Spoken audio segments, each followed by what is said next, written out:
고린도 전서 11장입니다.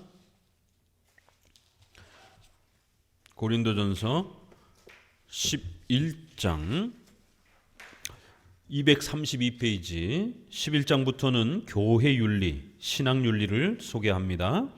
11장은 성찬에 대한 이야기가 나옵니다.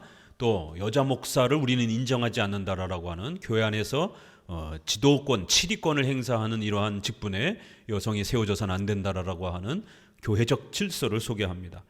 12장부터는 또 교회 안에 중요한 예배, 또 이런 은사, 직분론 이런 부분들을 어떻게 구별해야 되는지 교회 질서에 대한 부분들이 소개가 됩니다. 교회 안에서 또 우리가 가장 많이 분쟁하고 싸우게 되는 또 이러한 주제가 바로 이러한 직분, 또 이러한 여러 가지 교회 정치와 관련된 또 다툼들이 벌어질 수 있습니다. 우리가 앞부분에서는 이러한 또 여러 가지 재정 문제, 또 그러한 양심의 자유 문제를 가지고 분쟁이 일어나기도 하고, 또 앞부분에 더 나아가서는 또 이러한 성생활과 이러한 또 부분에 있어서 성윤리와 관련된 부분에서 또 많은 다툼이 발생이 되기도 하고, 또 세례 문제와 관련해서 교회 정치의 다툼이 소개가 됐고, 이제 11장부터는 교회 직분과 은사와 관련된 또 이런 싸움이 벌어질 때 어떻게 교회는 해결해야 되는가. 그러니까 11장부터는 이렇게 기독교 윤리에 있어서 교회 윤리와 신앙 윤리와 관련된 싸움과 분쟁들을 이제 어떻게 해결하는지를 가르쳐주는 아주 중요한 내용이 나옵니다. 바로 이 방식을 따라서 교회가 세워져 가야 교회의 직분론과 또 이런 예배론에 있어서 싸움이 일어나지 않는다라는 겁니다. 다양한 싸움의 주제들이 이렇게 소개가 되는 겁니다. 먼저 교회의 직분과 질서에서 남녀 차이를 제시합니다. 우리 11장 2절부터 같이 읽어봅니다. 아주 중요한 표현이 소개가 됩니다. 11장 2절. 너희가 모든 일에 나를 기억하고 또 내가 너희에게 전하여 준 대로 그 유전을 너희가 지킴으로 너희를 칭찬하노라. 그러나 나는 너희가 알기를 원하노니 각 남자의 머리는 그리스도요 여자의 머리는 남자요 그리스도의 머리는 하나님이시라. 무릇 남자로서 머리에 무엇을 쓰고 기도나 예언을 하는 자는 그 머리를 욕되게 하는 것이요 무릇 여자로서 머리에 쓴 것을 벗고 기도나 예언을 하는 자는 그 머리를 욕되게 하는 것이니 이는 머리 민 것과 다름이 없음이라.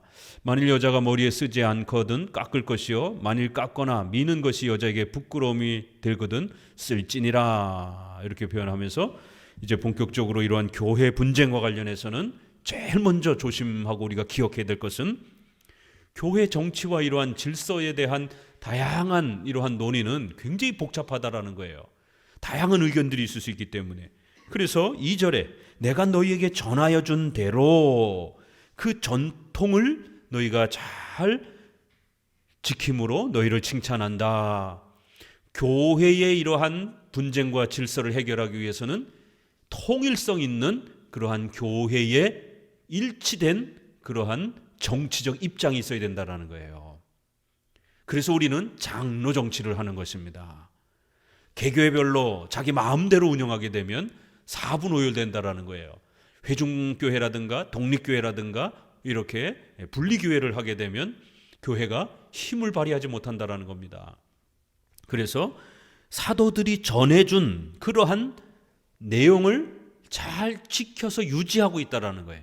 이거는 복음도 해당이 될 수 있는 것이고요. 우리가 기독교는 복음만 소개되는 게 아니잖아요. 이신칭의만 소개가 되는 게 아니라 십계명과 관련된 윤리, 또 교회론과 관련된 정치에 대한 또 이러한 교회 생활에 대한 많은 성경적 가르침들이 있는 겁니다. 바로 그것을 가르쳐준 그대로 잘 계승하고 일치된 입장을 잘 유지하고 있다. 그거를 전통이다 이렇게 표현을 하는 것이에요. 그랬을 때 이 전통이라는 말을 로마 카톨릭은 사제들, 신부들이 성경에 없는 거를 자기네들이 정해놓고 그거를 성경처럼 권위 있게 사용한 거예요. 그래서 전통을 거의 성경적 수준으로 그렇게 높입니다. 성경과 전통, 사제들이 정해놓은 법들, 이거를 성경만큼 강조합니다. 자유주의는 어때요? 앞선 선조들의 그 유명한 또 소중한 이러한 관습, 전통, 관례 이런 걸 다 무시해 버립니다. 자기 멋대로 선택하는 거예요. 그러나 우리 장로교는 성경을 기초로 해서 성경에 위배되지 않는 그런 전통들, 그런 교회의 관례, 관습, 교회법 이런 부분들은 우리가 계승하고 존중하는 것입니다. 거기에는 교리는 당연히 지켜야 되는 거고요. 그렇지만 주일 성수는 지켜야 되지만 주일 성수할 때에 예배를 몇 번 드려야 되는가? 장로교 예배는 어떤 식으로 드리는가? 이러한 것에 있어서 세부적인 교회법과 관련해서 종교개혁 시대 때 사용한 것이 있고 또 후대로 내려오면서 약간 변형이 된 것도 있어요. 그렇지만 거의 70-80%는 또 비슷하게 계승된 것들이 있습니다.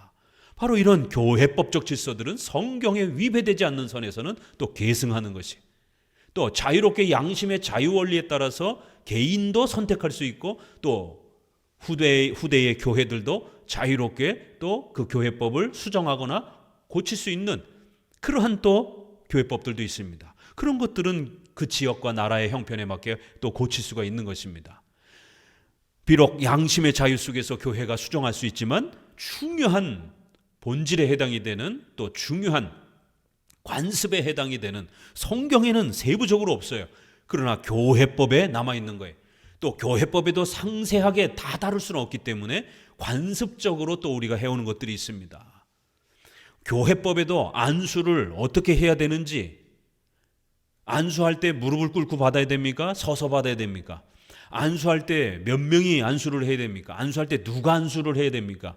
이러한 부분들은 교회법에 상세하게 또 나타나지는 않습니다. 관례적으로 또 해오는 것들이 있어요.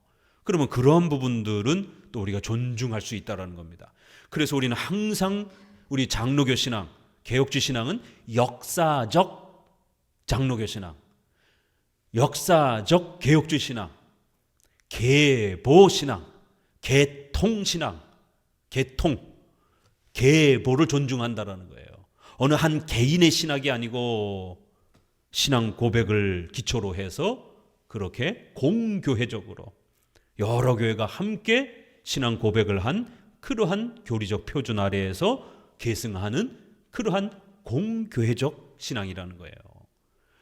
아주 중요한 이러한 장로교회적 역사성과 전통을 존중하고 계승하는 역사적 장로교 신앙이라는 거예요. 장로교 신앙을 오늘 우리 시대에 내 마음대로, 목사 마음대로 그렇게 만들면 안 되잖아요.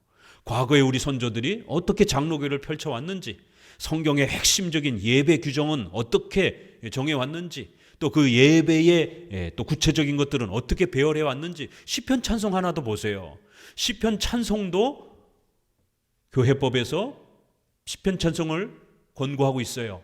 그러나 그 시편 찬송의 가락을 어떻게 선택을 해야 될지, 제네바 것도 우리가 불러봤잖아요. 수요일날 제네바 거 부르고 있잖아요.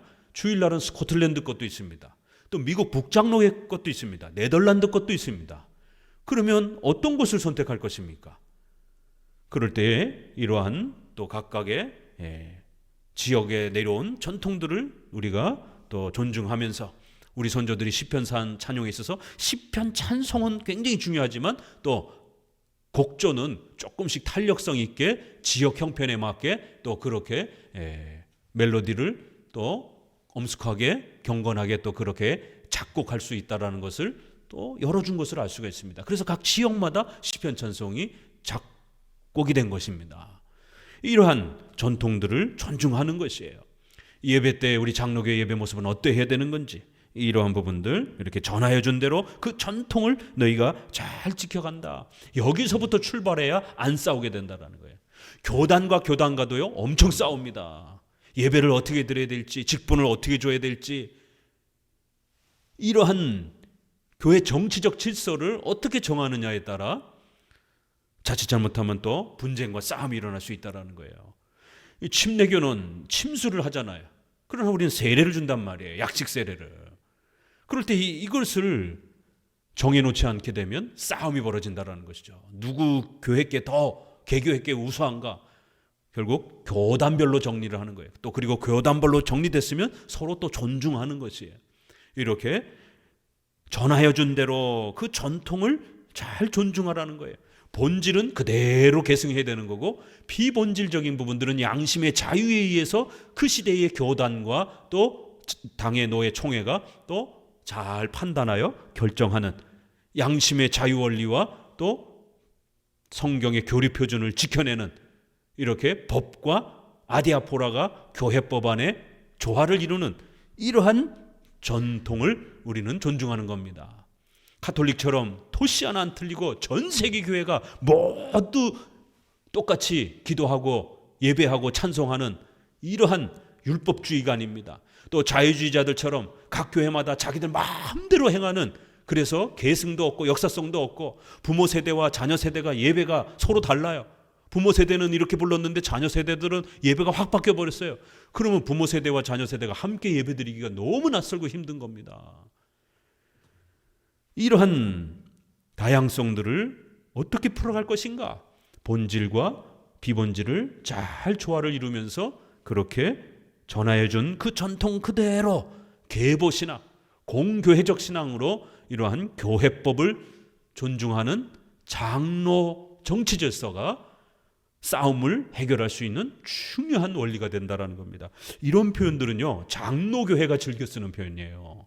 이러한 역사성, 그 전통, 이런 부분들을 너희가 각각 고린도 교회와 모든 교회들이 예루살렘의 그러한 또 사도들의 교회와 일치 단결되어야 된다는 거예요. 각 개별 교회들이 서로 그렇게 각자 알아서 하면 안 된다는 겁니다. 자, 그러면 여자가 목사가 될 수 있는가? 교회 지도자가 될 수 있는가? 이런 면에 있어서 예루살렘 사도들이 있었던 예루살렘 교회는 어때요? 자, 보세요. 지금 오늘날 여자 목사 수가 가장 큰 논쟁거리가 되어 있습니다. 보수 장로교, 합동, 고신, 합신, 저희 대신, 이런 굵직한 보수 장로교 빼놓고는 전부 다 여자 목사들이 지금 세워져 가고 있습니다. 성경적이라고 외치고 있습니다. 그러나 교회사 쪽으로 보자라는 거예요. 초대교회 때 사도들을, 12사도를 뽑을 때 예수님이 여자 사도를 뽑았어요? 안 뽑았어요? 없잖아요. 그렇죠? 예수님이 여자를 무시해서 그랬을까요? 예수님 주변에 여성들이 굉장히 많았습니다. 예수님이 십자가에 죽어가실 때에 남자 제자들은 다 도망갔어요. 마가 같은 경우 마가복음에 누가 잡으니까 자기 겉옷을 벗고 벗은 채로, 벌거벗은 채로 도망갔다라고까지 이렇게 표현합니다. 예수님이 부활한 것을 처음으로 목격한 것도 여성들이었습니다. 예수님이 십자가에 돌아가실 때까지 마지막까지 곁을 지켜준 것도 여성들이었습니다. 특별히 누가복음은 그런 여성들을 굉장히 이름까지 하나하나까지 전부 다 소개하면서, 누가복음은 아주 역사적 사실을 많이 추적하면서 기록하는 특징이 있기 때문에 그 여성들의 이름 하나하나를 다른 복음서보다도 훨씬 자세하게 다룹니다. 오늘날 페미니즘, 여성신학을 주장하는 이런 자유주의자들이 기존의 장로교 보수교회는 가부장적이다, 이렇게 하나님을 아버지라고 부른다, 이런 거 다 남성 중심적인 세계관이다 라고 비판하면서 하나님, 아버지, 어머니라고 불러야 된다, 이렇게 주장을 하는 겁니다. 그리고 구약의 남자 중심적인 이런 표현들을 다 없애라는 것이에요. 그러면 예수님이 여성들을 무시한 겁니까? 왜 여성들을 한 명, 두 명이라도 사도로 안 뽑으셨습니까? 그러면 예수님도 여성 편애주의자입니까? 그러면 남성 우월주의자입니까? 그러면 그렇게 접근하면 한도 끝도 없는 거예요. 결국 바울이나 베드로나 부활에 대해서 쓸 때, 복음서 저자들이 부활에 대해서 쓸 때 자기들은 보지도 못했어요. 그럼 어떻게 써야 됩니까? 부활에 대해서. 그 부활을 마지막까지, 예수님 돌아가실 때 그 마지막 장면을 지켜본 여성들, 또 부활하실 때 제일 먼저 그렇게 향유를 붓고 또 장례를 준비하려고 그렇게 이른 아침에 무덤에 찾아왔던, 그리고 돌이 옮겨졌던, 천사를 만났던 이런 이야기들은 남자들이 경험 못했습니다. 그리고 그 마리아가 베드로하고 요한을 가서 부른 겁니다. 그러자 베드로하고 요한이 신속하게 쫓아와가지고 무덤을 들여다본 거예요. 그제서. 그리고 제자들은 돌아가고, 그러자 마리아가 예수님을 또 그 무덤에서 마리아야 부르시는 예수님을 만나는 장면이 나옵니다. 이거 베드로, 요한 보지도 못했어요. 그럼 어떻게 기록해야 됩니까? 그 여성들이 어떻게 봤는지를 다 알려준 거예요. 이렇게 여성들은 아주 중요하게 예수님의 마지막 순간, 부활의 순간까지 이런 중요한 순간들을 곁에서 섬겼던 여성들이 용기가 더 대단합니다. 그렇죠? 목숨은 다 같이 소중한 거죠. 근데 남자들은, 사도들은 다 도망갔어요. 부활도 제일 늦게 들여다보고 반신반의하면서, 여성들은 목숨을 걸고 예수님 마지막 장례를, 부활의 또 장면들을 그렇게 섬긴 것입니다. 그런데도 하나님은, 예수님은 사도에 세우지 않았어요. 자, 좋다 이거예요. 그러면 12사도 때는 그렇다 치더라도, 그러면 유다가 죽었어요. 다시 뽑잖아요. 사도를 한 사람 비워가지고 사도행전에. 그러면은 여자라도 한 사람 집어넣어줘야 될 거 아니겠습니까? 브리스길라 얼마나 대단한 역할을 했습니까? 사도행전에 보게 되면 브리스길라와 아굴라 얼마나 뛰어난 여성이었느냐면, 사도행전에서 브리스길라와 아굴라, 남편이 뒤에 나와요. 헬라어는 수학과 같은 언어라서 반드시 이렇게 순서적으로 표현되는 언어입니다. 그러면 순서상, 또 1세기 당시에 남자 중심의 문화, 그리스 문화상에서 유대인들의 또 그런 문화에다 보게 되면 반드시 남편 이름이 먼저 나와야 돼요. 그런데 부인 이름이 앞서서 나옵니다. 일부러 브리스길라를 칭찬해 주기 위해서 그렇게 남편, 아니 오늘 우리 문화에도 그렇잖아요. 그렇죠? 어디 공문서 서류라든가 사적 서류 이렇게 제시할 때 여러분 양영아 신원균 이렇게 씁니까? 욕먹죠. 남편 이름 먼저 쓰고 이렇게 쓰죠, 대부분. 근데 1세기에는 파격적으로 아내 이름을 먼저 써준 거예요. 브리스길라를. 여러분 성경 읽어보세요. 베베 집사, 로마서를 전달한 사람입니다. 우리 로마서 끝났잖아요. 그죠? 바울이 편지를 쓰고 그 로마서라고 하는 그 엄청난 그 소중한 하나님의 계시를 이 남자들한테 안 맡겼어요. 그 머나먼 길을 가야 되잖아요. 어디 가까운 거리입니까? 배 타고 몇 달을 가야 되고 몇 주를 가야 되고, 가다 풍랑 맞으면 죽을 수도 있고, 이런 위험한 여행, 거기에 하나님의 계시를 적은 책을 들고 심부름을 가는데 베베 집사에게, 베베에게 맡기는 거예요. 여성 베베에게. 절대로 사도들은, 예수님은, 하나님은 여성들을 무시하지 않습니다. 교회 안에서 교회가 세워질 때에, 또 선교할 때에 얼마나 큰 역할들을 합니까? 또 그 자주장사 누구죠? 루디아, 빌립보 교회를 세운 사람이에요. 자기 재산을 헌신을 해서 자주장사, 옷감, 이런 귀족들이 입는 옷들, 그러니까 당대 보석, 옷 이런 것들은 아주 사치상품이잖아요. 그러니까 굉장히 큰 돈을 가진 여성이란 말이에요. 바울이 마케도니아 지역으로 넘어가서 처음으로 빌립보 교회를 세우는데, 강가에 가서 기도할 때가 있나 이렇게 돌아다니는데 복음을 전하는데 루디아가 예수님을 믿겠다라고 그렇게 헌신하고 고백하면서 자기 집을 내놓은 거예요. 그래서 거기서 가정교회가 시작이 되는 겁니다. 그래서 루디아와 가족들 전체가 다 세례받고 결국 이 마케도니아 교회가 1호 교회가 세워지는 겁니다. 그래놓고 자기가 목사 됐어요? 아니에요. 빌립보 교회에 디모데를 파송하고 또 장로들을 파송을 해서 교회를, 지도자를 세워줍니다. 그럼 루디아가 내가 돈 내놓고 내가 사람들 모아놓고 내 일가 친척들 다 해갖고 내가 교회 세웠는데 정작 목사는 자기가 못 되고 사도가 임명한 장로와 목사가 교회를 목회하면 얼마나 속상하겠어요. 그러나 루디아는 자기 교회라 생각하지 않고 하나님의 교회라 생각했기 때문에 고린도서에, 디모데서에 있는 것처럼 여자가 가르치는 것을 허락하지 않는다. 여성들은 집에서 남편에게 조용히 배우라.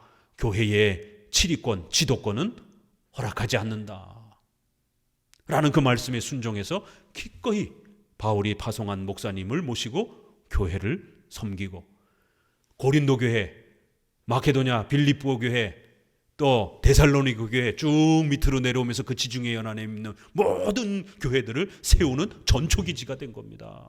루디아 대단한 여성입니다.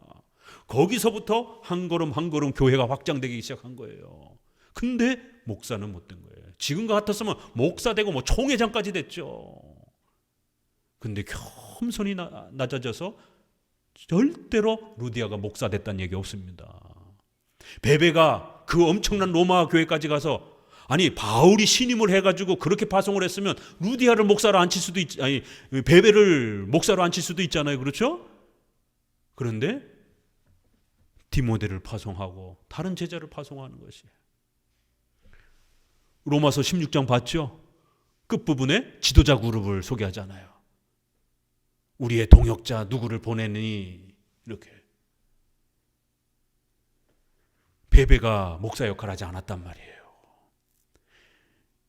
12사도를 세울 때도, 또 한 사람이 죽어서 다시 채울 때도 여성을 채우지 않고 남자를 세운 겁니다. 그리고 그 이후에 사도들이 마가, 디모데, 디도, 사도들의 제자잖아요. 그렇죠? 이렇게 속사도라고 그래요. 그러면 그 사람들 중에 여성이 있어요? 한 사람도 없습니다. 누가? 이런 사람들은 사도는 아니에요. 사도들을 보필한 사람들이에요. 그런데 한 사람도 여성 없습니다. 헬라어는 남성형과 여성이 있어서 우리가 왜 아자가 붙으면 여성이에요. 뭐 루나, 뭐 이렇게 달, 이런 것들도 여성 이렇게 표현을 하는 겁니다. 이런 부분들에 있어서 속사도도 없습니다. 그리고 로마서 16장에도 교인들을 소개할 때는 여성도 소개가 되고 노예도 소개가 되고 그러지만, 교회의 지도자들을 소개할 때는 전부 다 보게 되면 남자들은 오스 이렇게 끝납니다. 여자들은 아로 끝납니다. 그렇기 때문에 헬라어를 보게 되면 이게 남자인지 여자인지 금방 알아요. 그래서 영어로 번역할 때는 남성 여성 구별을 해서 또 번역도 해주기도 하는 겁니다. 바로 이렇게 1세기 당시 그 어디를 들여다봐도 여자 목사를 찾을 수가 없는 것입니다. 오늘 고린도전서와 디모데전서 2장 11절에서 15절에 성경의 신약에 아주 강력하게 교회에서 여자 지도권은 안 된다, 목사와 장로, 설교권, 성례권, 치리권을 행사하는 지도자로서는 여자를 허락할 수 없다라고 하는 가장 강력한 구절은 이 두 구절이고, 또 우리가 추론해 볼 수 있는 사도행전부터 수많은 그러한 그 인물들과 내용이 나오는 성경에 보게 되면 여자가 목사가 된 경우는 단 한 번도 없습니다. 자, 그러면 우리가 500년 어거스틴 때까지, 자, 제일 먼저 어떤 회의가 있었죠? 니케아 회의 325년에, 또 318년에 니케아 콘스탄티노플 회의. 우리가 이 회의에서 5개 신조가 나오잖아요. 초대교회 5개 신조, 사도 신조, 니케아 신조, 니케아 콘스탄티노플 신조, 그 다음에 칼케톤 신조, 아타나시우스 신조. 거기에 어거스틴이 400년에 카르타고 회의, 에베소 회의, 이단들을 정죄하고 우리 삼일체 교리를 확정짓고, 이런 중요한 교회법에 대한 이야기들이 나와요. 그래서 니케아 회의에서는 더 이상 안식일을 지키지 않는다라고 하는 이런 중요한 교정도 나오고, 교회 절기부터 시작해서 이런 여러 가지 교회법들이 나옵니다. 여자 목사에 대한 임명은 한마디도 나오지 않습니다. 그리고 암브로시우스, 어거스틴, 또 터툴리안, 오리겐, 이레니우스, 이그나티우스, 이렇게 우스 이렇게 끝나잖아요. 라틴어로는 남성형이에요. 전부 다 남자 목사들이에요.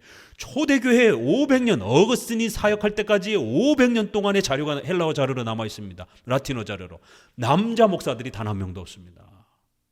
어디에 있느냐 하면 여자 목사가 있는 데가 있어요. 몬타누스 목사가 목회하는 교회, 거기 2단으로 정제됐어요. 직통 계시 받고 환상 보고 예언하는 신비주의. 거기에 두 여자 선지자를 앉혀놓고 목사 설교 끝난 다음에, 이제 하나님이 우리에게 성도들한테 예언하는 시간이 왔습니다. 그 여자가 막 떨면서 예언하고, 그래서 이단으로 다 정죄받았어요. 이단 교회에는 여자 목사가 있었습니다. 자, 500년까지 왔습니다. 자, 중세시대 1000년 동안 타락했다고 했어요. 우리가 중세시대를 타락한 교회라고 그러잖아요. 1500년까지 중세시대가 그렇게 타락했어도 여자 사제 있어요? 여자 신부 있어요? 한 사람도 없습니다. 여자 교황 있어요? 없어요. 수녀들은 있어요. 왜요? 사제들이 밥을 해 먹어야 되고 이제 이런 옷을 빨아 입어야 되고 청소를 해야 되고 그러니까 그런 것들을 돕기 위한 가정부 비슷하게 이렇게 여성들을 수녀로 그렇게 보조 사역자로 임명을 해준 겁니다.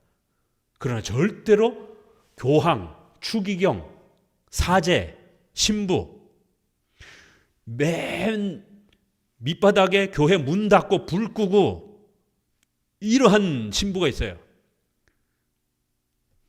거기에도 여성은 없습니다. 다 소위 말해서 신부 목회자 후보생처럼 신부 후보생들이 하는 것이지. 지금까지도 가톨릭은 여자 사제 없습니다. 자, 1500년 종교개혁이 일어났습니다. 루터, 칼빈, 쯔빙글리, 베자, 낙스 전부 다 남자 목사님들이에요. 종교개혁을 주도했던 수많은 지역의 목사님들이 다 남자 목사님들이에요. 그럼 종교개혁자들이 가장 성경적으로 개혁된 시대라고 하는데 그럼 왜 여자 목사는 안 세웠겠습니까? 그러면 다 그분들이 여성 편애주의자들인가요? 다 남성 우월주의자들이에요 그러면? 성경이 명령하지 않기 때문에 안 세운 겁니다. 루터의 설교집, 칼빈의 주석집, 이 고린도서, 디모데전서에 보면 전부 다 여성의 설교권, 치리권, 성찬권은 허락하지 않는다. 목사와 장로는 허락하지 않는다. 그게 하나님의 명령이요 뜻이라는 거예요. 그러면 누가 여자 목사를 세웠어요? 이단으로 정죄받은 제세례파. 제세례파 하도 많이 들었죠? 환상 보고 예언 체험하고 이런 제세례파 쪽에서 여자 목사들이 슬금슬금 등장을 합니다. 그래도 종교개혁 시대 때는 그런 신비주의자들 속에서도 여성들이 별로 없었어요. 본격적으로 등장하는 건 1800년부터입니다. 1700년 감리교, 성결교 이제 만들어지잖아요. 침례교 만들어지잖아요. 여자 목사 없습니다. 감리교조차도 여자 목사 없어요. 1800년에 와서 신비주의가 극에 달합니다. 그러면서 여자들이 신비 체험 받았다고 오늘 11장 5절에 있는 것처럼 여자들이 예언한다라고 그러면서 막 여기저기 떠돌아다니고 그렇게 막 교회 여기저기 쑤시고 다니고 이러면서 막 사람들한테 성령 받아야 된다 그러면서 예언 받아야 된다 그러면서 오늘날 기도원 원장처럼 그렇게 산속에다가 기도처 마련해 놓고 오는 사람들 막 예언해 주고 이러한 여성 신비주의자들이 등장을 하기 시작합니다. 그러면서 감리교 안에도 여자 목사가 들어오기 시작하는 거예요. 처음에 1700년대는 없었어요. 그 후에 생깁니다. 한참 후에. 좀 더 우리가 넓다라라고 하는 그 교파들에도 나중에 1800년, 1900년도로 넘어가면서 들어옵니다. 여자 목사가. 오순절파가 드디어 1900년 아주사 거리에서 시작이 됩니다. 거기에 여성 흑인들이 모여서 기도하다가 은사 받았다 그러면서 예언하고 까무러치고 그러면서 그 사람들이 돌아다니면서 안수하고 예언 받으라라고 그러면서 교회를 무질서하게 하는 거예요. 고린도 교회도 이렇게 여자들이 막 돌아다니면서 예언하고 왜요? 사도들이 은사를 받고 직통 계시를 받고 성경을 쓰고 예언해 주고 그러니까 우리도 저런 능력을 받았으면 좋겠다 이러면서 자기도 능력 받았다 그러면서 사도들 흉내내고 막 예언해 주고 이런 겁니다. 특별히 고린도 교회에 이런 게 많았던 거예요. 왜요? 고린도는 그 항구 지역이기 때문에 배 타고 나가기 전에 여사제들 창녀 여사제인데 창녀예요. 그러니까 신을 여사제들이 만나고 그 신의 혜택을 여사제와 동침을 하면서 계시도 주고 이번 무역에 성공할 거라고 안녕도 빌어주고 이런 걸 하는 겁니다. 여사제가 성관계를 통해 가지고. 그러니까 장녀나 마찬가지인 것이죠. 그러니까 그런 항구 지역이었기 때문에 늘 사람들이 죽고 풍랑 이런 게 두려움이 있다 보니까 그런 기대심, 그런 미신이 많았던 겁니다. 그러니까 그런 사람들이 교회로 들어온 거예요. 그러니까 막 은사가 나타나고 사도행전에 막 이런 은사가 나타나고 그러니까 와 이거 대단한데 이러면서 이제 기존에 있었던 그런 여사제들 뭐 이런 사람들이 또 그걸 벤치마킹하기도 하고 또 교회 안으로 또 기웃기웃하면서 들어왔다가 갑자기 막 또 쓰러지고 막 이래갖고 자기가 예언받았다 그러면서 사도들처럼 막 안수하고 이러고 다니는 거예요. 그래서 신속히 고린도 교회의 이 무질서를 바울이 바로잡기 위해서 이렇게 교회 안에 사도들이 세우지도 않은, 사도들로부터 임명을 받지도 않은 이러한 악한 여자들이, 거짓된 여자 선지자들이 돌아다니면서 예언하고 안수하고 그러고 있다라는 거예요. 절대로 그런 여성들에게 안수받아서도 안 되고, 그런 여성들에게 설교권을 줘서도 안 되고, 그런 여성들이 교회 안에서 뭔가를 가르치도록 내버려둬서는 안 된다라는 거예요. 그런 이제 배경인 겁니다. 하나님께서 창조의 원리 속에서 남자를 먼저 창조하셨습니다.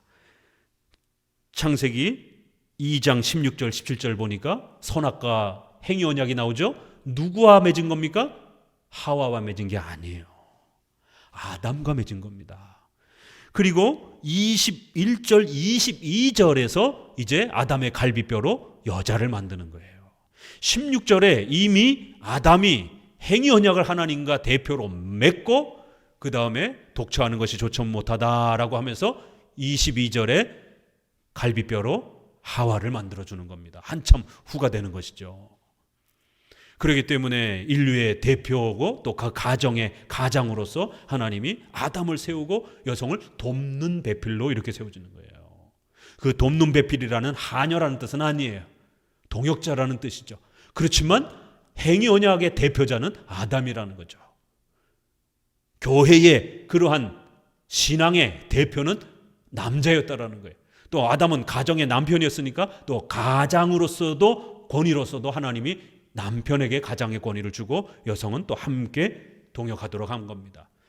그래서 창조의 권능에 있어서는 하나님의 형상으로 남녀를 만들었다라고 분명히 성경에서는 하나님의 형상은 남녀가 동등하게 가진 겁니다. 또 구원에 있어서도 동등하게 구원받을 수 있는 거예요. 그러나 교회의 지도권은 안 받은 겁니다. 가장의 권위권은 안 받은 것이에요. 창조 원리로서 남자에게 하나님이 허락해 주셨다는 겁니다. 그리고 디모데서는 하와가 범죄했기 때문에 그 범죄에 대한 징계로서도 남자가 아내를 다스려야 된다라고 이렇게 표현하는 겁니다. 두 가지 이유. 하나는 창조의 원리, 고린도에서는 창조의 원리만 먼저 소개해요. 그러나 디모데에서는 타락을 하와가 먼저 시작했다라는 거예요. 그러한 죄를 억제하기 위한 목적에서도 또 하나님은 남편에게 가장의 권위를 허락해 주셨다. 여성에게 지도권을 허락하지 않는다라고 두 가지 이유를 제시를 합니다. 절대로 성경은 페미니즘자들이 주장하는 것처럼 그렇게 남성 우월주의적인 거라든가 여성을 무시한다든가 그렇지 않습니다. 다만 하나님이 창조하는 그 창조의 질서가 그 방식이 가장 좋다라는 거예요. 부부가 동등한 인격체지만 가정도 사회입니다. 그러면 누군가 의사결정을 해야 돼요. 그렇죠? 계속 부부가 싸우고 있어 봐요. 50대 50으로 휴가를 가는데 이사를 가는데 계속 싸워요. 1%도 양보 안 해요. 그러면 휴가 갈 수 있겠어요? 싸우다가 끝나는 거죠. 누군가는 49%가 돼야 되고 누군가는 51%가 돼야 될 것 아니에요. 그래야 뭔가 결정이 날 것 아니겠습니까? 혼자 있을 때야 혼자 가면 그만이지만 부부가 됐어요. 두 사람의 인격체가 있습니다.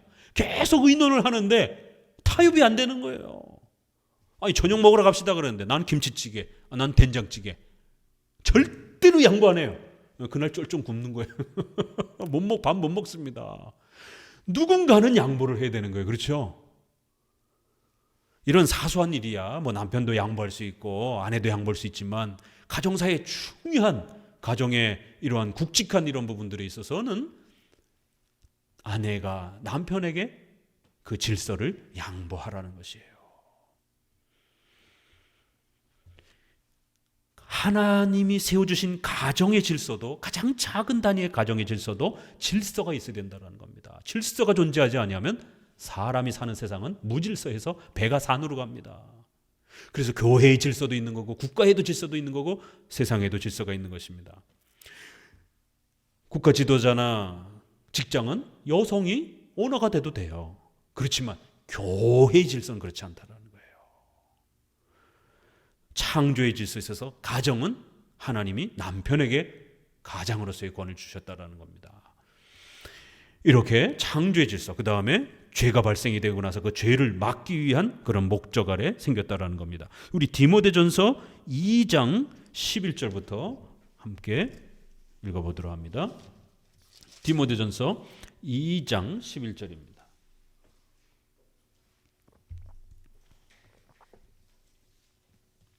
같이 읽습니다. 여자는 1절 순종함으로 종용이 배우라. 여자의 가르치는 것과 남자를 주관하는 것을 허락지 아니하노니 오직 종용할지니라.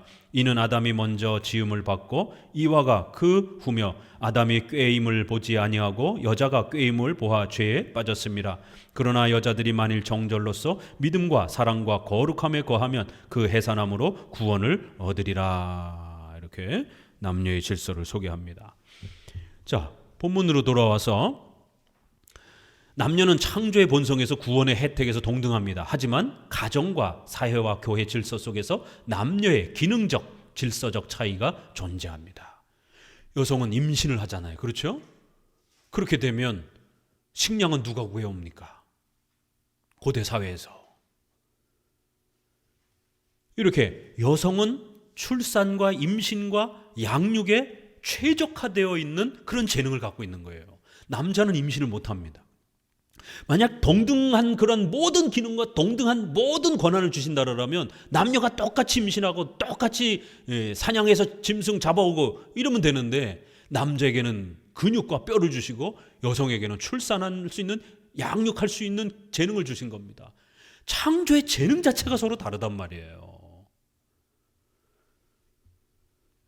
이렇게 질서적 차이를 존중해야 된다라는 겁니다. 최근에는 페미니즘과 이런 진보적 세계관 때문에 이런 차이 자체를 인권과 이러한 또 정의에 어긋난다고 그러면서 모두가 똑같이 이런 식으로 주장을 하면서 오히려 여성들을 더 위험한 상황 속으로 몰아가고 있습니다. 그래? 그러면 정말 똑같이? 그러면 여자도 똑같이 군대 가고 근데 남자는 임신 출산 못해요. 그건 뭐 억지로 안 되잖아요. 그렇지만 사회 제도 속에서 여자도 똑같이 군대 가고 여자도 똑같이 야근하고 학교 공무원이라든가 이런 거 대부분 남자 선생님들이 그 뭐라 그래요? 밤에 그 당직 순찰 돌고 뭐 이러는 거 여성들을 안 쓴단 말이에요. 여성들 도둑들을 어떻게 지킵니까? 밤에 전부 다 남자들 시킨단 말이에요. 생리휴가 없어요. 그런 걸 왜 합니까? 남자도 안 하는데 다 빼. 이게 여성한테 평등한 겁니까? 이게 여성을 위해 주는 일입니까? 이런 부분에서 남녀의 그러한 신체적 차이, 정서적 차이, 기능적 차이 부분들을 존중해 주는 게 여성이 보호를 받는 거예요. 당장 여성은 근력이 약하잖아요. 여성도 똑같이 짐들어.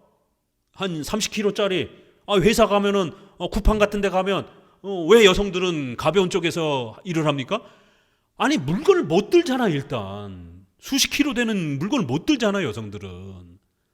그럼 남녀 평등 똑같이 들어. 50kg 들고 허리 디스크 다 나가고 알아서 그건 네가 알아서 하는 거고 남자들은 50kg 번쩍번쩍 듭니다. 그러나 여성들은 20kg 쌀푸대 한 푸대만 해도 들 수 있는 여성들 쉽지 않습니다.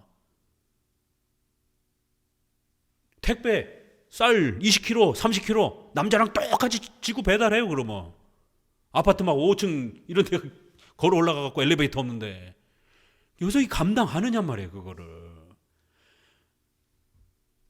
이런 부분에서 소방공무원이라든가 불을 꺼야 되는 여성도 그 수십 킬로 되는 거 짊어지고 뛰어 올라가서 불 꺼요. 그러면 이게 쉽지가 않잖아요. 그 매달리고 부셔야 되고 그 줄을 끌어야 되고 이런 것 자체가. 그래서 군대라고 하는 이런 부분에서도 무슨 특수부대의 이런 특수한 경우는 여성들이 간혹 있기도 하지만 주로 힘을 써야 되는 데는 남성들이 주된 배치가 될 수밖에 없잖아요. 경찰들 전부 남녀 똑같이, 현장 근무자도 남녀 똑같이 해요. 그럼 강도들이 웃을 거예요. 아주 시컷 강도질하죠. 왜? 아니 뭐 여성 한 대여섯이 달겨들어도 조폭들 뭐 등치 이런 친구들이 그냥 막 가서 주먹 날리면 뭐 여성들 다가 나가 떨어지죠. 당해냅니까 여성들이? 뭐 이건 뭐 테이저건 갖고 되겠어요 그게? 그러니까 현장에는 주로 어찌됐든 힘이 있는 남자들이 깡패라든가 조폭들이라든가 이런 사람들을 제압을 해야지 치안이 유지가 될 것 아니겠습니까? 그러니까 남녀 똑같이 이건 폭력입니다. 이건 여성들에게. 출산한 지 얼마도 되지도 않았는데 똑같이 거친 현장 일 하라라고 출산 휴가 이런 거 왜 줘요 그러면? 똑같이 하는 거지 뭐 이러면서. 이 페미니즘과 이 진보적 세계관이 얼마나 사회를 망치고 사람들을, 여성들을 폭력으로 망가뜨리는지. 또 일부 일처제의 강력한 이 혼인제도는 누구를 보호해주는 거예요? 여성을 보호해주는 겁니다. 남자야 죽을 때까지 남성 호르몬이 쏟아져 나오잖아요. 지난번 우리가 한번 성교육 발표 신학 특강 했잖아요. 300배, 500배씩 남성의 그 호르몬 에너지가 여성보다 크다라고. 테스테론도 죽을 때까지 남자는 나오고. 그 얘기는 바람을 피려고 남자들은 필 수 있는 그런 기능적 능력을 갖고 있다는 거예요. 여성들은 폐경이 끝나고 나면 그런 모든 성적 기능들이 저하되지만 남자는 죽을 때까지 성적 에너지가 유지가 된단 말이에요. 어떻게 할 거예요 그러면? 가만 냅두면 남자는 바람을 피는 거죠. 그렇지만 혼인법으로 도덕적인 양심의 또 이런 교육을 통해서 일부 일처에 대한 법률적 강력한 올가미를 묶어놓지 아니하면 그 강력한 성적 에너지를 갖고 있는 남자들을 누가 억누르고 누가 가정에다 묶어둘 수 있을 겁니까? 교회는 양심의 이러한 교육을 통해서 하나님이 벌한다라고 하는 양심의 교육을 시켜주는 거고, 국가는 뭐예요? 혼인법을 정해놓고 강력하게 법으로 보호를 해주는 거죠. 누구를요? 여성을. 근데 지금 동성애법부터 시작해갖고 온갖 가정법들이 다 무너져 가고 있습니다. 그러면 여성이 제일 큰 피해를 보는 거예요. 간통죄 없어지고 난 다음에 누가 더 큰 피해를 당합니까? 여자가 큰 피해를 당하는 거죠. 과거에는 간통죄가 있기 때문에 남자가 감옥에 갔습니다. 그러나 지금은 돈으로 배상하면 끝이에요. 누가 어렵게 됐어요? 여성들이 억울하게 된 겁니다. 옛날에는 상간녀 애를 향해 가지고 협박하고 남편을 협박해서라도 너네 둘 다 감옥에 보낸다라고 형사법, 민사가 다 여성들에게 우월하게 돼 있었던 겁니다. 그래서 빌기도 하고 조심하기도 하고 감옥 가지 않기 위해서. 남자가 바람 폈다가 걸리면 감옥을 가게 되면 자신의 모든 사회적인 이러한 이 체면과 이게 다 망가지잖아요. 그러나 지금은 몰래 그냥 돈 주고 해결하면, 민사로 해결하면 끝인 거예요. 성경의 고린도전서 11장과 디모데전서 2장은 절대로 여성을 무시해서 남자가 무슨 권력적으로 계급적으로 그렇게 상명하복으로 더 우월하다 그런 개념을 가르치는 게 아닙니다. 질서적 차이를 말하는 거예요. 차별이 아니라 차이를 말하는 겁니다. 차별은 나쁜 거지만 차이는 존중돼야 된다는 거예요. 여성이 아이를 양육하고 출산하고 이건 차이잖아요. 남녀의 급여 차이를 차별을 하게 되면 그거는 불공평한 거죠. 그런 거는 차별하면 안 돼요. 그러나 기능적 이러한 질서적 차이까지 무시하면 안 된다는 겁니다. 삼일체 하나님께서도 삼위의 신성은 동일하고 동등하지만 각 위격의 질서적 차이가 존재하기에 그리스도의 머리는 하나님이시니라. 그 남녀의 차이, 또 교회적인 질서에 있어서 여성에게 지도권을 주지 않는 이런 질서적 차이를 어디서 끌고 와요? 삼위일체에서 끌고 오는 거예요. 고린도전서 11장 3절. 삼위일체 하나님 안에서도 이런 차이가 존재한다라는 거예요. 질서적 차이가. 하나님은 다 신성에 있어서 동일한 본체를 가지고 계신 분입니다. 그렇지만 질서적 차이에서 성부가 첫째가 되신다라는 거예요. 이 표현은 결코 예수님이 성부보다 작은 존재라는 종속론적 개념이 아닙니다. 삼위일체의 질서처럼 하나님은 각 남자의 머리는 그리스도요, 여자의 머리는 남자요라는 창조적 질서를 세워주신 것입니다. 각종 차별은 문제지만 질서적 차이는 반드시 존재해야 합니다. 차이점을 제거하면 사회나 교회는 무질서한 단체가 됩니다. 남녀 질서의 차이를 설명하기 위해서 바울은 1세기 당시 헬라와 유대인의 관습을 인용하여 보충 설명합니다. 1세기 헬라인들 중 자유인은 머리에 쓰지 않고, 자, 오늘 본문에 보니까 그러니까 여자들은 머리를 길게 하고 다니라는 거예요. 그리고 머리에다가 권위에 복종한다는 그 표시로 수건을 쓰라는 거예요. 이것을 가톨릭이 그대로 따라하는 거예요. 그래서 여성들이 하얀 손수건 같은 거 쓰잖아요. 그렇죠? 이거를 문자적으로 그대로 따라하는 거예요. 그렇지만 우리는 이 부분은 1세기 문화를 인용해서 남녀의 질서적 차이가 있다라는 것, 여성은 복종의 이런 표시를 하라라는 것을 1세기 문화를 이용해서 이렇게 가르친 것으로 이야기하는 겁니다. 본질은 뭐예요? 남녀의 차이가 존재한다라는 것, 권위의 차이가 존재한다라는 것. 그렇지만 머리에 뭘 쓰냐 안 쓰냐, 그거는 임시법이라는 거예요. 이걸 구별해야 됩니다. 가톨릭은 둘 다 도덕법으로 끌어온 거예요. 두 가지가 있어요. 하나는 11장 14절, 지금 읽었던, 앞부분에서 읽었던 머리에다가 뭘 써야 된다는 것. 두 번째는 11장 14절에 보니까 만일 남자에게 긴 머리가 있으면 이건 부끄러운 거라는 거예요. 남자는 머리를 길게 하고 다니지 말라라는 거예요. 그러나 15절, 만일 여자가 긴 머리가 있으면 자기에게 영광이 된다라는 거예요. 여성은 머리를 길게 하고 다니라는 것이에요. 그러면 요즘에 가수들, 남자 가수들 머리 길게 하고 이렇게 다니면 다 죄 짓는 겁니까? 이거는 도덕법은 아니에요. 두 가지 비유로 남녀 질서를 가르친 겁니다. 하나는 머리에다 뭘 쓰라는 것. 그리고 또 여성은 쓰지 않을 때는 여성의 머리가 긴 게 마치 자기 머리를 가리운 것처럼 머리 위에다가 뭘 두라는 거예요. 왜 그러냐면 1세기 당시에 로마의 자유인들은 여기 있는 것처럼 머리에 아무것도 안 쓴 거예요. 자기들은 주인이라라고. 로마 시대에 종들이 있잖아요. 노예들은 이제 복종의 표시로 뭘 써야 되는 거예요. 이런 문화가 있었던 겁니다. 이거를 인용해다가 마치 이렇게 너희 사회 속에서 이렇게 주인들은 아무것도 안 쓰고 하인들은 그 복종의 표시로 뭔가를 머리에다 이렇게 하고 다니는 것처럼 교회에서도 이렇게 복종의 표시로 머리에다가 뭘 쓰라. 아니면 여성은 머리를 길게 해서 머리카락이 마치 자기 머리를 덮고 있는 것처럼 이렇게 표시를 해라. 두 가지 비유를 들어준 거예요. 머리에 뭘 쓰라. 여성이 머리를 길게 하고 다녀라.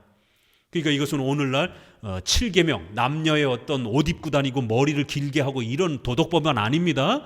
이건 5계명을 가르쳤던 아주 중요한 임시법이었다라는 거예요. 머리에 뭘 쓰라. 여성이 머리를 길게 하고 다녀야 된다. 이거는 임시법, 5계명을 가르치기 위한. 여자가 단발머리로 하고 예쁘게 하고 다니고 이러는 게 죄라, 이런 뜻이 아니라 오늘날은 그렇게 계승된 건 아닙니다. 7계명의 여성의 아름다움, 미 이런 거를 명령하는 도덕법이 아니라 5계명의 성격을 가르치기 위한 1세기 당시의 의식을 임시적으로 비유로 사용한 것입니다. 종이나 여자는 머리에 가리는 것을 썼습니다. 유대인도 남자는 머리에 쓰지 않고 여자는 수건과 같은 것으로 머리를 써서 남녀 차이를 구별하도록 했습니다. 이러니까 이제 아주 가르치기가 쉽잖아요. 너희 여성들, 기독교인 여성들도 머리에 뭘 써라. 그렇지 않을 것 같으면 머리를 좀 길게 하고 다녀서 너희들이 항상 권위에 있어서 복종 아래에 있다라는 것을 표시해라, 이런 겁니다. 이 관습은 로마 가톨릭이 여성에게 머리 수건을 씌우는 것처럼 오늘날 연속되지 않습니다. 남녀 질서 차이를 설명하기 위한 임시적 관습법이었지 보편적인 교회 명령이 아닙니다. 남녀의 질서를 잘 구별해야 싸우지 않게 된다는 거예요. 집에서도 남자에게 가장의 권위를 잘 존중하라는 겁니다. 그러면 남자는 머슴처럼 집을 지키고 자신의 아내를 왕비처럼 대우하고 살 겁니다. 그런데 남자가 권위를 잃게 되잖아요. 집에 안 들어옵니다. 우리 부부들은 꼭 명심하셔야 돼요. 남자는요, 자식이 있고 부인이 있어도요, 검찰 조사를 받거나 경찰 조사를 받게 되면 얼마 전에도 뉴스에서 많이 나오잖아요. 그냥 한강 다리에 떨어 죽고요.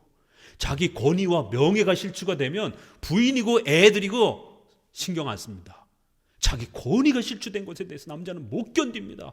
목숨을 끊을 정도로 엄청난 고통을 겪습니다. 여성들은 절대로 이해를 못해요. 여성들은 가정이 어려워지면 어때요? 우리 어머니들 어때요? 회사에서 잘렸어요. 무슨 검찰 조사를 받아요. 그럼 허리띠를 졸라매고 시장에서 시금치를 팔고 나무를 팔지언정 어머니들은 먹고 살기 위해서 챙피고 뭐가 없습니다. 자식들 먹여 살리기 위해서라도 굳은 일 감당하면서 파출부부터 시작해서 다음에 가정부부터 시작해가지고 검찰 조사를 받으면서도 낮에 검찰 조사 받고 저녁에는 또 청소부로 가서 청소하고 화장실 청소하고 그래서 자식들 다 먹여 살립니다. 여자들은 절대로 안 죽습니다. 검찰 조사, 경찰 조사, 회사에서 뭐 쫓겨났다라고 이런 거 갖고 죽지 않습니다. 그렇죠? 실제로 그렇잖아요. 근데 여자들은 언제 쉽게 자살합니까? 언제 생명을 끊어버립니까? 남편이 바람피면, 집에 자식이 있는데도, 자기 가족들이 있는데도 그냥 자살해서 죽어버리는 거예요. 아니 그게 뭐라고? 남자들이 이해가 안 되는 거죠. 여성들이 결혼하기 전에 성폭력을 당하게 되면 자기 성형의 순결을 잃었다고 생각을 하면 그 정도로 끝나는 게 생각했는데 죽어버려요. 자살하잖아요, 여성들은. 남자들은 이해가 안 되는 거예요. 남자들이 강제로 성폭행 당했어요. 그럼 대부분 남자들은 재미 봤네 이러지. 간혹 또 양심에 아파하는 사람들도 있지만 그렇다고 자살하지는 않아요. 그렇죠? 그러나 여성들이 성폭력을 당하면 대부분 자살하려고 합니다. 성폭력 당한 여성들 잘 치료해야 돼요. 그래서 왜요? 이게 남녀의 차이기 때문에. 하나님이 주신 그런 기능, 정서, 성품, 이게 남녀의 차이기 때문에 그런 것이에요. 이건 나쁜 게 아니라 고유한 그러한 성질이라는 것이죠. 기질이라는 것이에요. 꼭 남녀의 차이를 잘 존중하면서 그렇게 남편에게 가장의 권위를 잘 살려주면 기가 살아서 아주 뼈가 부서지도록 일을 하고 또 죽을 때까지 순결을 지키면서 자기 가정을 지키며 자기 부인을 왕비처럼 섬깁니다. 또 명심하셔요. 그러면 가정이 성경적으로 했을 때 5계명, 그 다음에 7계명 이렇게 가정을 성경적 원리 안에 세우게 되면 그 가정은 아주 튼튼히 세워집니다. 근데 맨날 바가지 긁어보세요. 맨날 남편의 이러한 노동력이라든가 남편의 가장으로서 이런 아이들을 양육하고 통치하고 이러는 것에 대해서 맨날 핀잔 주고 쥐꼬리만한 월급 가지고 뭘 대단하다라고 당신은 애들 교육에 빠져 있어. 오죽하면 한국의 아이들을 서울대, 연고대 이렇게 보내기 위해서는 강남 엄마들 돼지 엄마 몰아갖고 세계 유명한 격언이 있잖아요. 할아버지의 재력.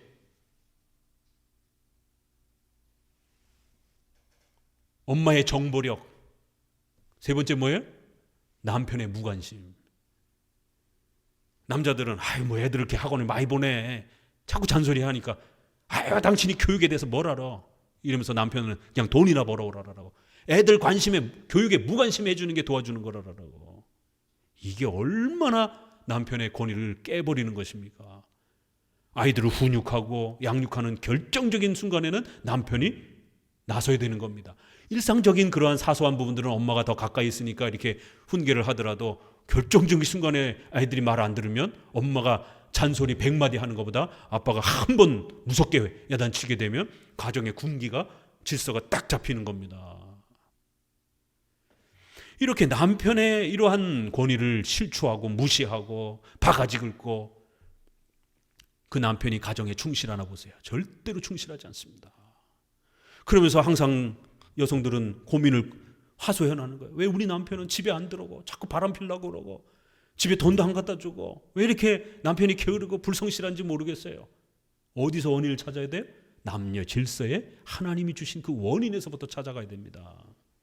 자, 여기는 이 정도 하고요. 자, 이제 17절부터는 성찬에 대한 부분이 교회 예배의 질서, 앞부분에서는 직분의 질서였는데 11장은 성찬의 본질과 참여 방법으로 나눠서 성찬을 설명합니다. 특히 11장 성찬의 설명은 복음서 외에 신약 성경 중 가장 풍성하게 성찬 개념을 설명하는 본문이기에 더욱 중요합니다. 성찬은 유형교회 질서 속에 남자 목사에 의해 집례지지만 내가 너희에게 전하여 준 것은 주께 받은 것이니 라는 말씀처럼 항상 1세기 당시 주님께서 직접 주신 것과 같은 효력을 갖습니다. 바울은 복음서의 성찬 내용과 거의 동일한 것을 말하면서도 이것은 너희를 위한 내 몸이니 라고 약간 추가했습니다. 너희를 위하는 또 새 언약이라는 표현을 통해서 성찬이 성도에게 주시는 은혜 언약의 혜택이요 열매임을 더 강조했습니다. 또한 이것을 행하여 나를 기념하라 하시고 또 나를 기념하라 하셨으니 이렇게 두 번의 기념 표현을 강조하여 성찬의 성격을 더 자세히 설명했습니다. 이것은 제세례파나 쯔빙글리의 기념설의 개념이 아니라 성찬에 참여하고 즐기고 예수님과 교제하라는 동행 참여의 의미입니다. 같은 의미가 고린도전서 10장 16절 17절에서 언급이 됩니다. 같이 읽어봅니다. 그리스도의 피에 참예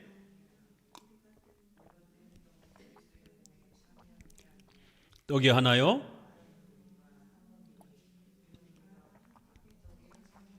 예, 전자의 참예, 코이노니아 헬라어로는 영어로는 커뮤니언 교제라는 뜻이에요. 후자는 참예, 메타코멘 헬라어도 달라요. 조금 표현을 달리 썼어요. 영어도 파테이커 이렇게 썼습니다. 이 두 단어를 썼어요. 의미가 조금씩 다르기 때문에 성찬은 참으로 전자는 교제의 커뮤니케이션의 이런 의미고 후자는 참여, 동참한다. 내가 그 일에 동참한다, 동행한다, 함께한다. 이러한 의미의 성격. 그래서 이렇게 마음을 나누는 그런 커뮤니케이션의 개념도 있지만 실제로 그 자리에 동석하는 개념도 이렇게 있다라는 거예요. 그리스도와 우리가 함께 연합해 있다라는 거. 또 그 다음에 그리스도와 우리가 함께 마음을 나눈다. 이런 두 가지 풍성한 의미가 있다라는 겁니다. 성찬은 참으로 실제적으로 그리스도와 만나고 교제하는 거룩한 보물입니다. 따라서 교회는 주의 죽으심을 오실 때까지 전하는 것이라는 명령처럼 자주 성찬을 행해야 합니다. 후반부는 성찬에 참여하는 자세와 태도를 상세히 설명했습니다. 그러므로 누구든지 주의 떡이나 잔을 합당치 않게 먹고 마시는 자는 주의 몸과 피를 범하는 죄가 있느니라. 사람이 자기를 살피고 그 후에야 이 떡을 먹고 이 잔을 마실지니 주의 몸을 분변치 못하고 먹고 마시는 자는 자기의 죄를 먹고 마시는 것이니라. 여기 합당하게 참여하기 위해서는 당회가 참여 가능한 자격자를 바르게 살펴야 하고 개인은 자신의 삶을 철저하게 돌아보고 준비해야 합니다. 성찬 자격에는 두 가지가 요구됩니다. 첫째로 주의 몸을 분별해야 한다라는 표현이 나와요. 성찬에서 주님의 몸을 먹는다는 것이 교리적으로 어떤 의미인지를 정확하게 이해해야 합니다. 화채서를 주장하는 로마 가톨릭과 같은 우상 숭배적 개념이 있기 때문에 성경적 성찬에 대한 영적 임재설 교리적 이해가 필수적입니다. 둘째로는 자기 부정과 같은 성도의 근심과 반성과 회개의 돌아봄입니다. 심각한 죄를 회개하지 않는 상태에서 참여하면 자기 죄를 먹고 마시는 것이며 예수님을 욕되게 하는 것입니다. 이 때문에 성찬은 성도의 죄를 억제하게 하는 성화의 중요한 수단이 됩니다. 자, 두 가지 주님의 몸을 분별하라. 교리를 성경의 가르침을 정확하게 이해하고 배운 자만이 성찬에 참여해야 된다는 거예요. 성찬의 의미가 무엇인지를 제대로 배우고 이해하지 못하면 성찬에 참여하면 안 된다는 겁니다. 그래서 우리가 세례는 구원의 표시이기 때문에 유아들에게 주지만 만 14세 정도로 이 교리교육, 성찬을 성경을 통해서 배울 수 있고 이해할 수 있는 정도의 나이가 이르기 전까지는 세례를 받은 유아들에게도 성찬을 안 주는 거예요. 성찬은 반드시 분별함이 있어야 된다는 거예요. 이게 뭘 뜻하는지에 대한 교육이 또 이해가 반드시 필수적으로 있어야 된다는 거예요. 이거는 성화의 그런 표시이기 때문에 그런 겁니다. 그리고 개인적으로는 회개와 자기 부정에 대한 근신, 그러니까 어린아이들은 근신을 못하는 거죠. 그렇기 때문에라도 어린아이들에게는 아직 이러한 혹독한 자기부정과 근신의 이런 또 규율을 요구하지는 않는 것입니다. 이것을 이제 개혁파 장로교회 성찬은 어떻게 하는가? 성찬은 핵심적인 내용과 허용된 내용으로 구별을 합니다. 로마 카톨릭의 화채설, 사제가 기도하면 진짜 예수님의 살과 피로 바뀐다라는 것. 그러면 예수님의 살을 뜯어먹는 식인종 개념이 돼버리는 거예요. 그래서 우리 선조들은 이걸 우상숭배로 경고한 겁니다. 루터파의 공제설, 예수님의 인성이 신성처럼 눈에 보이지 않게 바뀌어가지고 떡 속에, 떡 안에, 떡 위에 공간적으로 그렇게 존재한다라는 거예요. 그러면 예수님의 살이 실제로 바뀌어서 뜯어먹는 거나 예수님의 살이 신성처럼 변화돼서 씹을 수는 없지만 실제로 예수님의 인성을 우리가 어그적 먹는 건 마찬가지예요. 공제설도. 왜요? 그 인성이 떡 안에, 떡 옆에, 떡 위아래로 존재할 수 있기 때문에 인성을 실제로 먹는 효과가 나타나는 거예요.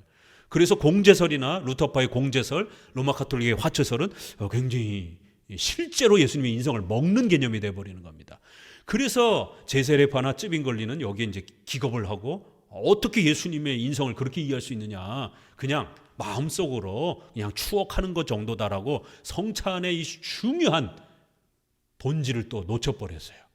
그래서 칼빈이 양쪽을 모두 비판하면서 분명히 그 성찬의 떡과 포도주는 상징적 도구이지만 그걸 우리가 잘 사용하면 실제로 예수님을 우리가 만날 수 있다, 이렇게 두 개를 잘 조율을 한 거예요. 성찬에는 진짜 예수님을 만나는 놀라운 효력이 있다는 거예요. 가볍게 여기서는 안 된다는 겁니다. 그러나 떡을 예수님의 인성처럼 우리가 질겅질겅 씹어먹는 이런 방식으로는 아니라는 거예요. 어떤 방식입니까? 믿음으로 참여하는 거예요. 성령이 도와주시는 방식으로. 그래서 성령께서 우리 믿음을, 우리의 영을 사용한다. 그래서 영적 임재설. 그 영적이라는 말을 성령, 그 다음에 우리의 영적인 믿음, 육체적으로가 아니라 영적인 우리의 믿음, 이거를 강조하기 위해서 영적 임재설 이렇게 표현을 하는 겁니다. 영적인 수단과 방법으로 그리스도와 우리가 하나 되도록 참여하는 방식이 일어난다라는 거예요. 자, 그래서 1번 성찬의 핵심 영적 임재설은 떡과 포도주는 상징적 도구라는 겁니다. 두 번째, 말씀과 믿음으로 참여하는 거예요. 말씀을 믿음으로 참여하는 거예요. 셋째, 성령의 도우심으로 참여하는 겁니다. 넷째, 성찬에 아무것도 없는 게 아니라 단지 추억만 하는 게 아니라 예수 그리스도와 교제하며 특히 그분의 몸과 피에 참여하고 은혜 언약을 실제로 누리는 겁니다. 자, 요거를 네 가지로 다시 한번 정리해 드릴게요. 요거 꼭 핵심 포인트니까 적어두세요. 성찬의 요소, 여기 지금 말씀드렸던 요 순서대로 요소, 떡과 포도주, 이것은 상징적 수단이라는 겁니다. 로마 카톨릭은 어떻게 이야기합니까? 상징적 수단이 아니라 실제 진짜로 예수님의 살이라는 거예요. 자, 그러니까 장소적으로도 어떤 일이 벌어져요? 카톨릭은 여기서 예수님을 인성을 씹어 먹으면서 만나는 거예요. 그렇죠? 그런 방식이라는 거예요. 그렇지만 우리는 상징적 도구라는 거예요. 상징적 도구를 사용해서 우리는 어디서 만나요? 저기 인성이 저 하나님 보좌 우편 절로 가셨잖아요. 우리는 상징적 도구를 이용해서 우리의 믿음을 사용하여 저 멀리 계신 그리스도의 인성과 저기서 만나는 거예요. 여기에 있는 성찬을 상징적 도구로 사용해서 저기서 만나는 겁니다. 그런데 로마 카톨릭은 여기서 떡을 그리스도의 인성으로 씹어 먹는 거예요. 여기서 저기서 요 차이 잘 이해해야 되고, 성찬의 요소를 우리는 상징적, 저들은 실제적, 이렇게 성찬의 요소와 관련되어진 차이. 두 번째, 우리는 믿음으로 참여하는 거예요. 그러면 로마 카톨릭은 뭘로 참여하는 거예요? 입으로 참여하는 거예요. 입으로 씹어 먹어야 되니까 손과 입으로 물질적으로 참여를 하는 거예요. 그러나 우리는 영적으로, 믿음으로 참여를 하는 거예요. 그래서 이거를 물질적이냐 영적이냐로 이렇게 표현을 하기도 해요. 방법과 관련해서는 믿음으로 아니면 입으로 이렇게 차이를 두기도 합니다. 자, 세 번째, 효력의 원인, 이 성찬을 실제로 효력 있게 하는 그 원인은 우리는 성령의 역사로 일어나는 거예요. 로마 가톨릭은 사제들이 기도하면 떡이 진짜 예수님으로 바뀌는 거예요. 그러니까 사제들이 얼마나 능력이 막강합니까? 사제들은 예수님을 만들기도 하고 천국을 보내기도 하고 지옥을 보내기도 하고 이렇게 사제들의 권한이 막강해지는 겁니다. 그래서 결국 사제 신부들의 절대 권력이 구축되는 교리가 이 성찬 교리가 됩니다. 그 고해성사도 마찬가지잖아요. 그렇죠? 사제들이 다 듣고 용서를 해줄까 말까 사제들이 결정을 해주는 거예요. 이렇게 예배의 모든 요소들을 사제들이 독점해버리는 방식입니다. 효력의 원인은 로마 가톨릭은 사제들이, 우리는 성령의 역사로 그 효력이 발생된다는 거. 마지막 네 번째는 그리스도를 만나는 거예요. 저들도 그리스도를 만난다고 그러고 우리도 그리스도를 만나는 건 비슷해요. 그렇죠? 그러나 저들은 그리스도를 살로 뜯어먹는 거예요. 그래서 그리스도의 본질이 우리 몸속으로 들어오는 거예요. 반신반인간이 되는 거예요. 우리가 그리스도의 본성이 우리 안으로 들어와 버리니까. 그렇죠? 그러나 우리는 인격적 연합을 말하는 거예요. 저들은 본질적 신과 그리스도 인성이 우리 안으로 들어오는 본질적 연합을 말하는 거고, 우리는 분명히 그리스도와 우리는 다른 존재예요. 그렇지만 인격적으로 서로 사랑을 하는 거예요. 부부처럼 각각 인격을 갖고 있지만 서로 목숨처럼 목숨을 내놓고 서로 사랑하는 관계가 되는 겁니다. 이렇게 내용에 있어서는 그리스도를 만나는 거예요. 그렇지만 그 내용이 좀 다르다라는 거예요. 저들은 본질적으로 그리스도를 씹어먹는 그런 연합 방식이고, 우리는 인격적으로 서로 사랑하는 그런 방식으로의 연합이라는 겁니다. 이 네 요소가 우리 영적 임재설의 가장 핵심입니다. 이거 헷갈리면 안 됩니다. 성찬하실 때마다 이거를 계속 되뇌이셔야 돼요. 자, 두 번째, 성찬의 핵심 순서. 사도신경을 고백하고 성령의 도우심을 기도하고 시편 찬송하고 성찬 제정의 말씀, 성찬의 의미가 무엇인지를 설명해주고 성별 기도, 떡과 포도주를 나누고 그 다음에 감사 기도와 축도를 합니다. 자, 3번, 종교개혁 때 개혁한 내용. 로마 가톨릭의 부패한 그 성찬론을 어떤 걸 개혁했는가? 사적 성찬 금지. 돈 받고 귀족들이라든가 이런데 개인 레슨 하듯이 개인 성찬을 해준 것이에요. 이거 금지했습니다. 성찬 때 무릎을 꿇거나 들어올리는 것, 십자가 송을 걷는 것. 왜냐하면 떡이 진짜 예수님으로 바뀌었기 때문에 그 예수님을 경배하는 거예요. 떡을 경배하는 표시로 떡 앞에 무릎을 꿇어요. 그 다음에 목사님은 떡을 높이 들어올리고, 그 다음에 성호를 긋는 거예요. 십자가 성호를. 요즘에 목사님들이 떡을 이렇게 높이 들더라고요. 이게 신학이 정립이 안 되니까 이런 일이 벌어지는 거예요. 이건 가톨릭이 떡을 숭배하기 위해서 이렇게 했던 겁니다. 절대로 우리 개신교는 하면 안 됩니다. 포도주를 금지하는 것, 떡만 줬던 거 이런 거, 성찬의 요소를 따로 남겨두는 것 이렇게 또 금지. 성찬에 떡을 남겨두고 그게 진짜 예수님의 살이니까 그걸 팔아먹기도 해요. 뒤로. 또 그걸 행진을 해요. 그러면 또 성도들이 그 앞에 또 절을 하고, 그 성찬 떡 만지면 병이 났고, 이렇게 이제 미신화되는 겁니다. 그리고 또 하나는 웨이퍼 형태로 아주 얇게 씹지 못하게 빵을 그렇게 만듭니다. 그래서 목사가 그거를, 사제가, 신부가 입 속에다가 혓바닥에다 넣어줍니다. 왜요? 자기네들이 봐도 예수님의 살을 씹어먹는다, 뜯어먹는다 개념이 나오잖아요. 이게 떡을 집어넣고 질겅질겅 씹어야 되잖아요. 그러니까 자기네들이 화채설을 말해놓고도 너무 신성모독적이 되니까 빵을 바꾼 거예요. 얇게. 그래서 혓바닥에다 놓으면 싹 사라지는 거예요. 못 씹게 만드는 거예요. 그래서 자기네는 안 씹는다라는 거예요. 이제 우리 쪽에서 어떻게 예수님의 인성을 씹는다라고, 너네가 예수님의 살을 뜯어먹는다라고 말할 수가 있느냐, 이제 우리 개신교가 공격을 하니까, 우리 안 뜯어먹어. 그냥 입에서 녹는 거예요. 이렇게 이제 또 변명을 하기 위해서 웨이퍼, 아주 얇은 그러한 빵 형태로 이렇게 만드는 게 있습니다. 그것도 우리는 회피해야 됩니다. 근데 최근에 이렇게 웨이퍼 형태로 얇은 빵을 개신교에서 사용하더라고요. 이런 게 다 신학이 제대로 정립되어 있어야 성경적 성찬을 행할 수가 있습니다.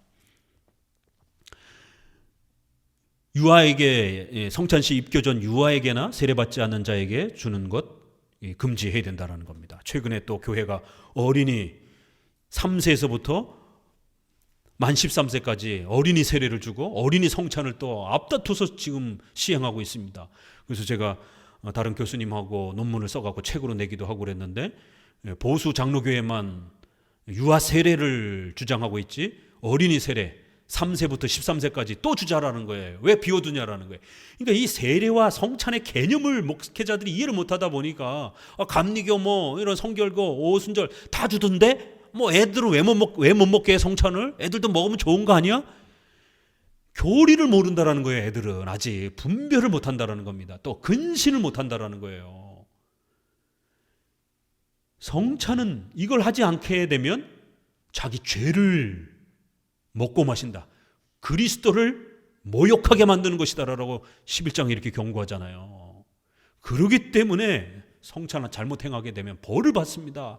11장에 잠자는 자들과 병든 자들과 너희들이 성찬 잘못 행해가지고 죽었다라는 거예요. 하나님 앞에 징계받고 성찬 잘못 행하게 되면 교회와 성도들이 치명적인 징계를 받습니다. 11장의 경고를 가볍게 여기서는 안 되는 것이에요. 그래서 저희 교단에서도 자꾸만 허니하니 올라와가지고 우리도 딴 교단처럼 어린이 세례, 어린이 성찬 주자라고 안 됩니다. 우리는 유아 세례만 있습니다. 만 2세까지만. 이제 우리 아이 낳잖아요. 성도 중에 만 2세까지만 허용이 되는 거예요. 3세가 넘어가면 애가 이성이 이제 이렇게 자리 잡으면서 자각 능력이 생기기 시작하는 거예요. 그러면은 신앙 고백 단계로 넘어가라는 거예요. 신앙 고백 없이 세례를 받을 수 있는 것은 적어도 한 2세 정도로 이렇게 교회법에 정해놓은 겁니다.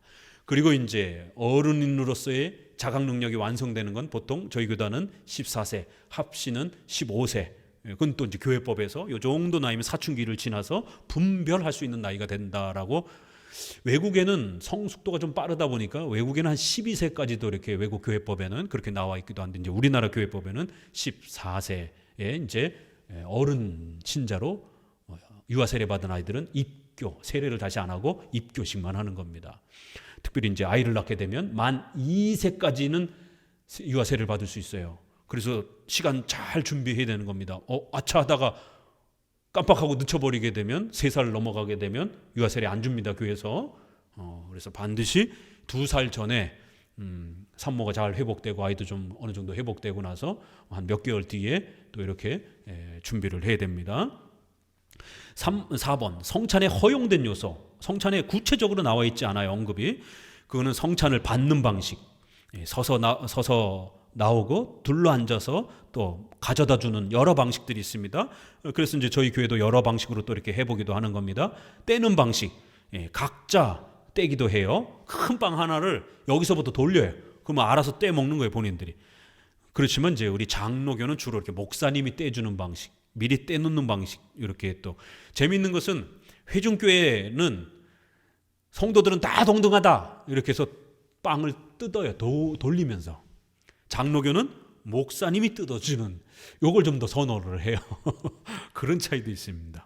떡의 종류, 효소가 들어가 있는 유무를 따지지 않습니다. 빵 종류도 다 열려있고, 다만 로마 카톨릭의 얇은 전병인 웨이퍼는 금지합니다. 이거는 화채설에 기초하여 못 씹도록 얇게 만들었기 때문입니다. 포도주는 적포도주를 주로 많이 사용하는데 백포도주도 가능해요. 많은 분들이 성찬을 색깔이 포인트로 이렇게 알고 계셔요. 빨간색, 예수님의 빨간 피를 이렇게 상징하는 거 아닌가? 이 성찬 공부가 너무나 안 돼서 그런 거예요. 물론 예수님의 그 붉은 피를 상징하기도 합니다. 그러나 성찬에 더 중요한 건 십자가의 피가 아니라 그리스도와 우리가 동행함으로 예수님이 우리의 영의 양식이 된다라는 양식 개념이에요. 그래서 우리가 성찬을 로드 슈퍼라고 말하는 거예요. 식탁, 만찬, 성찬, 거룩한 뭐예요? 우리 한문으로 만찬. 영어로는 뭐예요? 거룩한 식탁.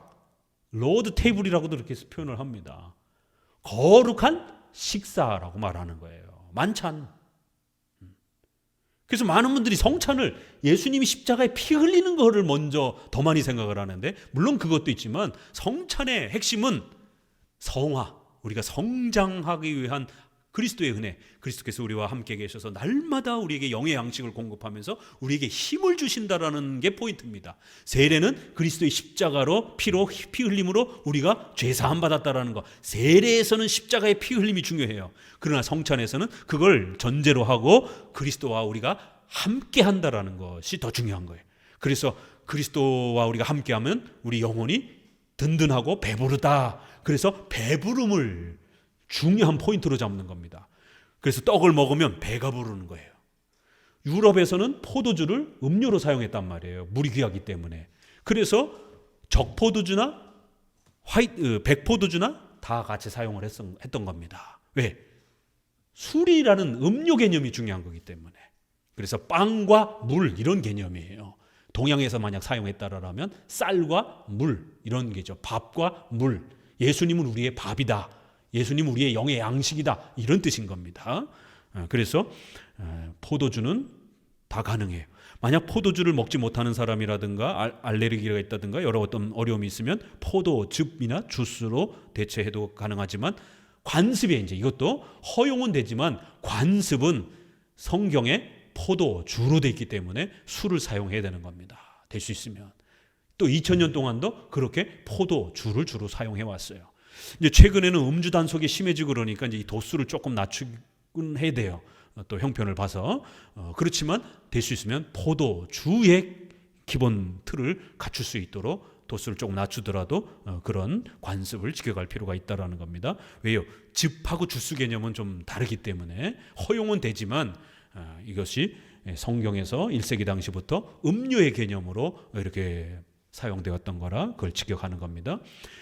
대체로 적포도주가 많이 사용됩니다. 하지만 막걸리 같은 이런 술은 이제 조금 성격이 달라서 막걸리는 유흥을 이제 즐기는 우리 문화에서는 그렇게 사용됐기 때문에 좀 다르다라는 거예요. 그래서 사실 포도주는 우리에게 익숙진 않아요. 그렇지만 이거는 관습의 문제가 아니라 성경에서의 그 관습을 더 중요하게 여기는 거기 때문에 우리의 관습이 아니라 성경에서 음료의 개념으로 포도주를 사용했기 때문에 포도주로 가지고 가는 거예요. 그 다음에 떡은 그 지역에 좀 더 식사 개념을 이렇게 사용하는 그러한 유럽에는 브레드 그냥 빵이라고도 이렇게 하는 거고 우리는 떡 그래서 번역도 떡이라고 한 거예요.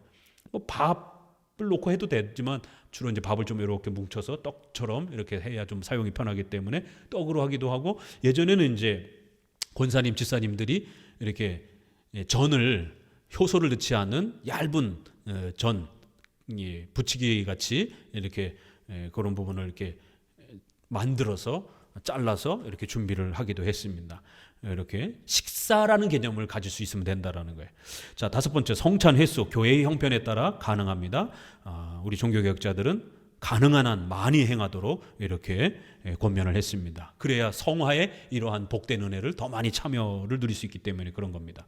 성찬 시간 오전 예배에 연속해서 하기도 하고 또 오후에 하기도 하고 주중에 하기도 하고 그 교회 형편에 따라서 얼마든지 허용했습니다. 일곱 번째 성찬 후 남은 것은 땅에 묻거나 예전에 우리 선배들은 땅에 묻었어요. 근데 요즘은 뭐 땅을 구경할 수가 없잖아요. 이제 그러다 보니까 목회자 가정에서 이렇게 또 처리를 목사님 가정에서 이제 소비하도록 그렇게 목사님 가정에 드리기도 합니다. 또 어떤 데는 이제 버리기도 해요. 이제 추천은 목회자 가정에서 처리를 하는 것이 가장 오래된 관습이에요. 그렇지만 성도들이 성찬 끝나고 나서 같이 나눠 먹는 건 안 돼요. 이게 왜 그러냐면 조금 전까지만 해도 거룩한 떡으로 사용했잖아요. 그래서 아이들을 안 줬단 말이에요. 근데 성찬 딱 끝나고 나니까 야 얘들아 이제 성찬 끝났어 와서 먹어 이러면 우리 인간의 이 성찬은 이미지 이 시각적 감각적 이 효과를 주는 아주 중요한 이미지 효과란 말이에요. 성찬의 이 성례 수단은 은혜 수단으로서 이미지 감각을 동원해서 우리에게 은혜를 주는 겁니다. 그렇기 때문에 조금 전까지 거룩하게 사용하고 있던 거를 갑자기 시 끝났다고 야 먹어 이러면서 막 먹고 그걸 갖다가 쓰레기통에다 갖다 버리고 막 이러면 그걸 보는 사람 또 좀 전까지 못 먹고 있던 애들이 성찬은 아무것도 아니네 조금만 안 먹고 있으면 되네 뭐 이러면서 그냥 막 또 주워 먹게 되는 그렇게 되면 이제 성찬의 어떤 구별성의 이런 개념들이 아이들에게도 별 의미가 없는 거고 또 성찬을 쓰레기통에다 갖다 막 버리고 이러게 되면 조금 전까지 그리스도의 몸이요 이러면서 아주 소중하게 이렇게 생각했던 게 갑자기 내 눈앞에서 막 쓰레기통으로 들어가는 걸 보게 되면 이미지에다 주는 은혜인데 우리 인간이 연약하기 때문에 그 쓰레기통에 들어가는 떡을 보면서 어떤 마음이 들겠어요. 그 소중함의 가치가 이제 훼손되어진다는 것이죠. 그래서 성도들에게 나눠주지 말고 목사님 가정에서 목사님이 가족들하고 소비하도록, 이게 관습입니다. 그렇기 때문에 성경 어디에든 없어요. 그렇지만 이걸 어떻게 처리해야 될 것인가는 굉장히 난감한 문제라는 것이에요. 이렇게 자, 성찬에 허용된 요소 부분에서 많은 논쟁이 있습니다. 이 부분은 주의해야 합니다. 칼빈도 웨스민스터 신조도 이 부분에 대해서는 확정적으로 규정하지 않고 다양성을 순종하는 허용적 태도를 취했습니다. 왜냐하면 성경이 성찬의 기본 내용은 확정하고 있지만 세부적 방식은 침묵하고 있기 때문입니다. 따라서 이 부분은 교단의 교회법이나 개교회의 당에서 결정하도록 했습니다. 성찬과 관련된 예배 윤리에도 이처럼 교회법과 양심의 자유 원리가 작동해야 합니다.